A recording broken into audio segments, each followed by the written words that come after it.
Bom dia a todos, que todos estejam na graça de Deus, amém? Irmãos, eu hoje estarei retornando, a continuar a nossa leitura bíblica. Peço perdão a todos por minha ausência, porque eu estive passando aí por um perrenguezinho um pouquinho. Minha filha precisou fazer uma cirurgia e eu tive que estar ausente, daqui do canal.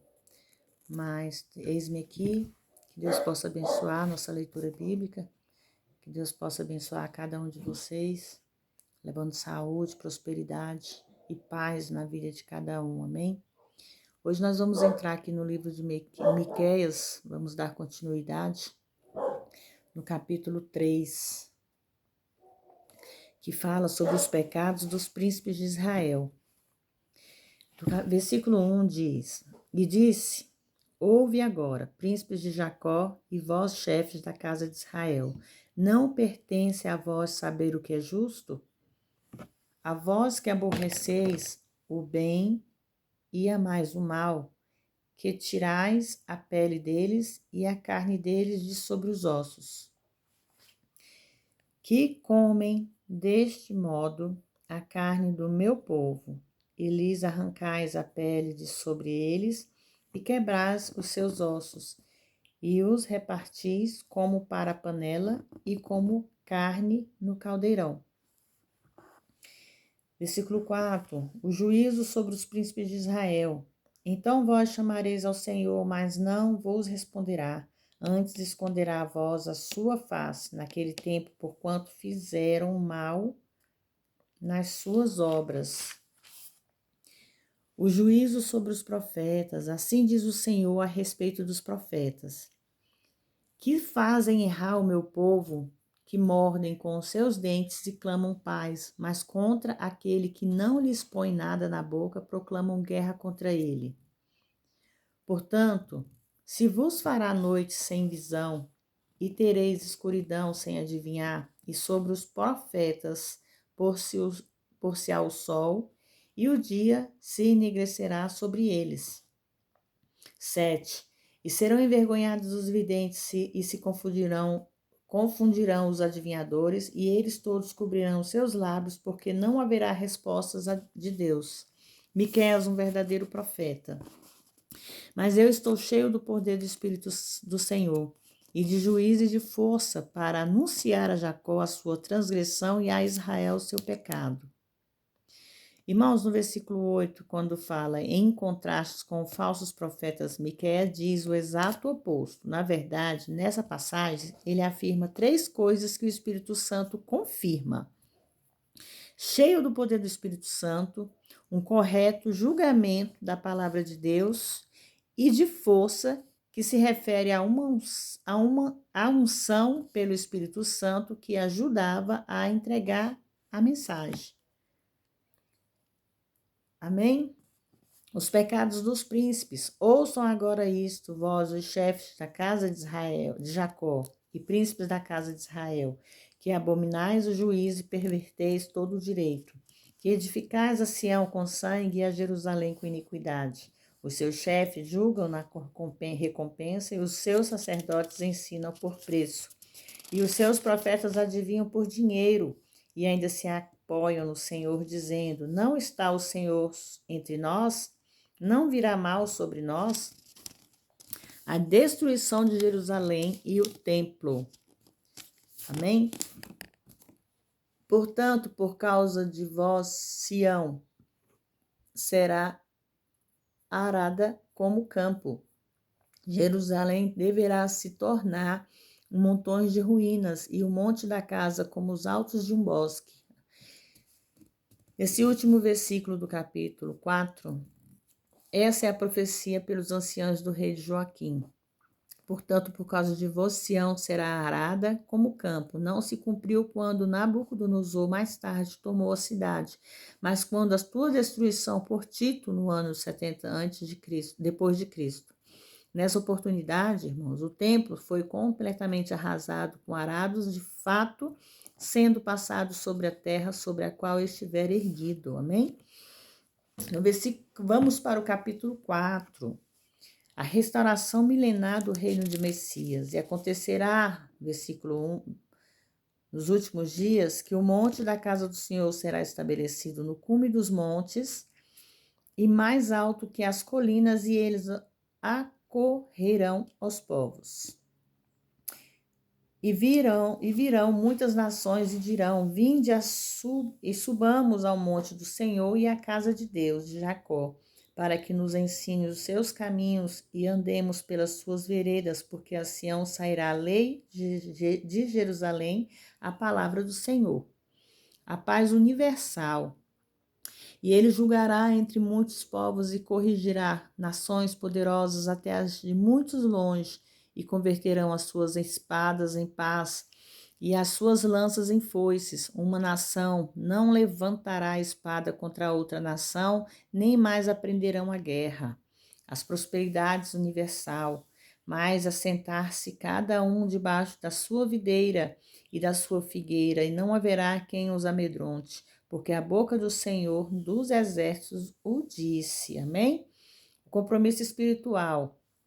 Embora todos os povos, cada um no nome do seu Deus, nós, contudo, andemos no nome do Senhor, nosso Deus, para todo sempre. Irmãos, aqui no capítulo 4, quando fala aqui o capítulo que eu li aqui, irmãos, foi o 3, perdão, viu? Anteriormente foi o 3 e eu falei 4, né? Agora que nós estamos lendo o 4.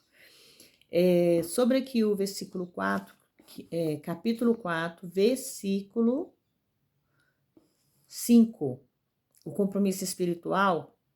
Embora todos os povos andem cada um com o nome do seu Deus. Aqui, quando vocês pegarem a Bíblia, que vocês forem me acompanhar, vocês vão ver aqui, ó, que embora todos os povos andem cada um no nome do seu Deus, Deus com letra minúscula, né? Que esse Deus aqui não é nosso Deus, é Deus que eles inventaram. Contudo, andemos no nome do Senhor, nosso Deus, com D maiúsculo.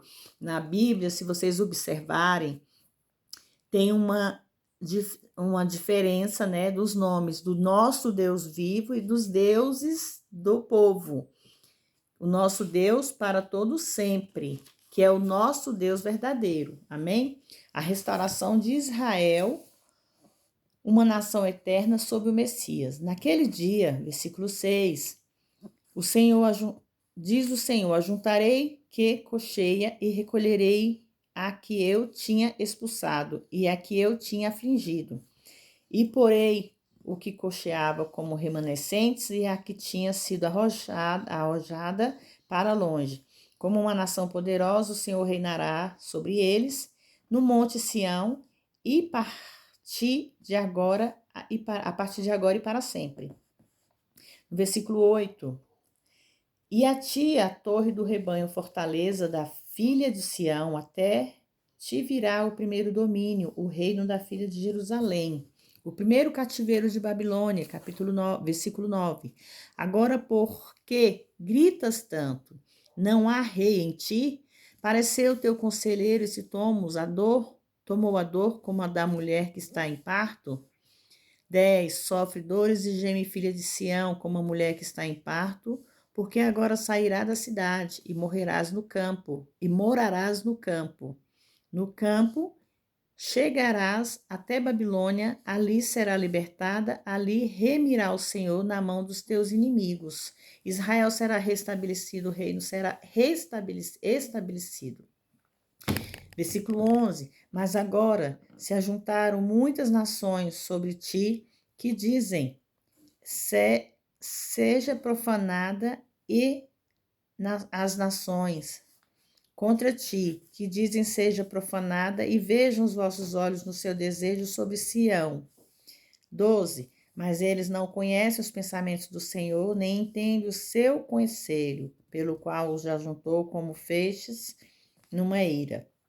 13. Levanta-te e debulha, ó filha de Sião, porque farei do teu chifre de ferro e as tuas unhas de bronze, e esmiuçarás a muitos povos, e consagrarás o Senhor o seu ganho e as suas riquezas ao Senhor de toda a terra. Amém? Irmãos, a gente aprende muito, né? Na leitura bíblica, a gente aprende muito na palavra do Senhor. Porque se a gente for observar toda a Bíblia, Deus está a todo momento fazendo de tudo para perdoar os pecados do seu povo. Assim como nós hoje, irmãos, quantas vezes a gente pede para Deus nos perdoar e Deus nos perdoa, irmãos. Deus nos perdoa, Deus nos livra de todo mal, mesmo que a assolação chegue em nossas vidas, Deus está nos protegendo. Claro que o Filho de Deus, nós somos filhos de Deus, nós passaremos sim pelo crivo, nós passaremos pela luta, mas se a gente passar na presença de Deus, a gente consegue vencer. Agora, se a gente passar pela luta, passar pelo crivo, passar pelos problemas sem Deus, nós não somos nada. Nós não conquistamos nada, irmãos. Então, que nós possamos estar na presença de Deus, por mais difícil que seja a vida nossa, por mais problemas que tenhamos, porque se tem uma enfermidade, se tem um problema mais sério, se tem uma tristeza no coração, que Deus possa nos curar, que Deus possa nos libertar. Eu estou emocionada, irmãos, porque eu andei passando pelo crivo, né? Fazer como diz a palavra. Passei por um momento difícil com a minha filha, mas Deus é misericordioso, Deus está sempre cuidando, porque Deus tem as maneiras dele de falar conosco, irmãos. Entenda. Muitas vezes vocês recebem uma resposta de Deus por uma palavra de uma pessoa estranha, por uma palavra de um pastor, ou por uma palavra na Bíblia, ou por uma palavra que você mexe ali no seu celular, de repente você recebe uma mensagem. Tudo isso, irmãos, a gente tem que ter o discernimento e a sabedoria de entender que Deus está falando conosco de todas as maneiras, amém? Perdoe aí a minha emoção, que eu estou muito feliz por Deus ter cuidado da minha filha, por Deus ter nos livrado do mal, e eu espero que vocês se sintam abraçados, né, com a nossa leitura bíblica, que Deus possa falar com vocês todos os dias, como Ele fala comigo, que eu sou muito feliz por saber que Deus tem essa intimidade comigo. Sou pecadora, irmãos, não sou santa, mas mesmo sendo pecadora, Deus está me ensinando, me moldando, me reconstruindo para fazer o melhor para mim, para minha família, para vocês e para o mundo. Que essa palavra venha chegar a muitos que necessitam saber, conhecer e reconhecer que Deus é único na nossa vida, amém? Fique todos na paz do Senhor.